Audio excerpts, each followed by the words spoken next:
Hi అండి. నమస్తే. నేను మీ Lakshmi. Welcome back to our channel.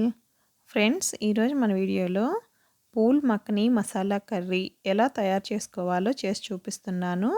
Pool మక్ని హెల్త్‌కి చాలా మంచిది కదండీ.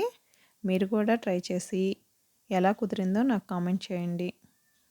మనం కూర స్టార్ట్ చేసే ముందుగా పచ్చి బఠానీని ఉడకబెట్టి పక్కన పెట్టుకోవాలి. నేను ఒక కప్పు పచ్చి బఠానీ తీసుకొని ఉడకబెట్టి పక్కన పెట్టుకున్నాను. ఇప్పుడు బాండీ పెట్టుకొని వేడెక్కిన తర్వాత 2 టేబుల్ స్పూన్స్ ఘీ వేసుకున్నాను. మనం పూల్ మఖనీని నెయ్యి వేసుకొని వేయించుకుంటే గనక మనం కర్రీ చేసినప్పుడు ఆ కర్రీ కూడా కొంచెం ఘీ ఫ్లేవర్ వస్తే చాలా బాగుంటుంది. ఇప్పుడు నెయ్యి వేడెక్కిన తర్వాత పూల్ మఖనీ వేసుకొని వేయించుకోవాలి. నేను ఒక కప్పు పూల్ మఖనీ తీసుకున్నాను. అదే కప్పుతోనే ఇందాకడ బఠానీ తీసుకున్నాను కదా, అది కూడా ఒక కప్పు బఠానీ తీసుకున్నాను. పూల్ మఖనీని చక్కగా వేయించుకోవాలి. వేయించుకున్న పూల్ మఖనీని తీసి పక్కన ఒక బౌల్లో పెట్టుకుందాం. అదే ప్యాన్లో కొంచెం నూనె వేసుకొని వేడి చేసుకోవాలి. 1 టీ స్పూన్ జీలకర్ర వేసుకోవాలి. 2 పెద్ద ఆనియన్స్ తీసుకొని సన్నగా కట్ చేసుకున్న ముక్కల్ని వేసుకోవాలి. అలాగే ఒక 5 పచ్చిమిరపకాయలని నిలువుగా కట్ చేసుకున్నవి వేసుకొని వేయించుకోవాలి. మనకి ఆనియన్స్ చక్కగా బ్రౌన్ కలర్లో వేగాలి అంటే కనుక కొంచెం సాల్ట్ యాడ్ చేసి మనం వేయించుకున్నట్లయితే కనుక మనకి ఆనియన్స్ మాడిపోకుండా చక్కగా బ్రౌన్ కలర్లో వేగుతాయి. ఇప్పుడు వీటిని బ్రౌన్ కలర్ వచ్చే వరకు కొంచెం వేయించుకొని దీనిలో 1 టీ స్పూన్ అల్లం వెల్లుల్లి పేస్ట్ కూడా వేసుకొని వేయించుకోవాలి. ఈ అల్లం వెల్లుల్లి పేస్ట్ పచ్చివాసన పోయే వరకు కలుపుకుంటూ వేయించుకోవాలి.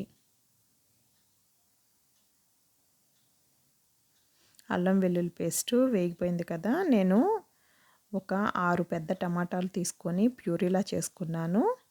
ఇప్పుడు టమాటో ప్యూరీని కూడా వేసుకొని బాగా కలుపుకోవాలి. మనకి టమాటో ప్యూరీ వేయించుకునేటప్పుడు చుట్టూ కూడా నూనె మొత్తం చూసారా బయటకు వచ్చేలాగా అయ్యే వరకు ఉడకనివ్వాలి. తర్వాత కొంచెం పసుపు యాడ్ చేసుకొని మొత్తం పసుపు అంతా కూడా మన గ్రేవీకి కలిసేలాగా కలుపుకొని ఇప్పుడు మనం ముందుగా ఉడకబెట్టుకున్నాం కదా పచ్చి బఠానీ కూడా వేసుకొని ఒకసారి కలుపుకొని మూత పెట్టేసి ఉడకనివ్వాలి. ఇప్పుడు దీంట్లో ఉన్న వాటర్ మొత్తం అయిపోయే వరకు ఉడికిన తర్వాత ఇప్పుడు దీనిలో మసాలాలు యాడ్ చేసుకుందాం. నేను ధనియాలు, జీలకర్ర, సోంపు ఈ 3 కలిపి పౌడర్ చేసి పెట్టుకున్నాను. ఆ పౌడరు 1 టీ స్పూన్ వరకు వేసుకున్నాను. తర్వాత మనం కారప్పొడి ఉంటుంది కదా, ఇది ప్లెయిన్ కారప్పొడి తీసుకున్నాను. ఇది కూడా 1 టేబుల్ స్పూన్ వేసుకున్నాను. మనం స్టార్టింగ్లో పచ్చిమిరపకాయలు వేసుకున్నాం కదా, ఆ కారం ఉంటుంది కాబట్టి మనం 1 టేబుల్ స్పూన్ వేసుకుంటే సరిపోతుంది. ఇప్పుడు దీనిలో మనం పూల్ మఖనీ ముందుగా వేయించుకొని పెట్టుకున్నాం కదా, ఈ పూల్ మఖనీ కూడా వేసేసుకొని మొత్తం కలుపుకోవాలి. ఈ పూల్ మఖనీ మొత్తము కూడా మన గ్రేవీలో కలిసిపోయిన తర్వాత దీనిలో కొంచెం గరం మసాలాని కూడా యాడ్ చేసుకుందాం. గరం మసాలా కూడా యాడ్ చేశాను. అది కూడా వేసి ఈ మసాలాలన్నీ కూడా కొంచెం మనం సిమ్లో పెట్టుకొని వేయించుకోవాలి. ఈ కారప్పొడి అండ్ మసాలాలు అన్నీ కూడా కొంచెం పచ్చివాసన పోయిన తర్వాత 1 కప్పు వాటర్ తీసుకొని యాడ్ చేసుకోవాలి. యాడ్ చేసుకొని మొత్తం వాటర్ మొత్తము కూడా గ్రేవీలాగా అయ్యేలాగా చూసుకోవాలి. దీంట్లో సరిపోతే కనుక మళ్ళీ ఇంకా కొంచెం వాటర్ పడతాయి. వేసుకొని వాటర్ మొత్తం కలుపుకోవాలి.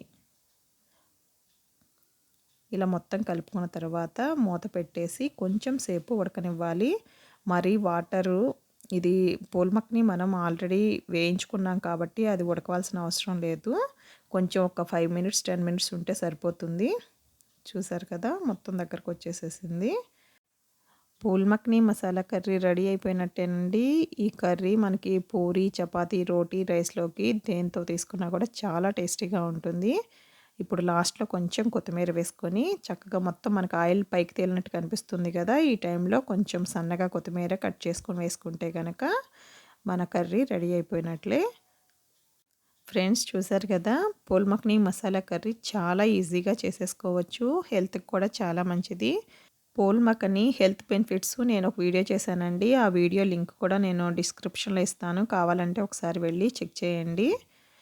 ఈ పూల్ మఖనీ కర్రీ చాలా మంచిదండి. పూరి రోటీకి అయితే మాత్రం చాలా టేస్టీగా ఉంటుంది. మీకు ఈ వీడియో నచ్చినట్లయితే కనుక తప్పకుండా ఒక లైక్ చేయండి. మీ ఫ్రెండ్స్‌కి, రిలేటివ్స్‌కి షేర్ చేయండి. మరిన్ని టేస్టీ రెసిపీస్ కోసం మన ఛానల్ని సబ్స్క్రైబ్ చేసుకోండి. Thank you friends.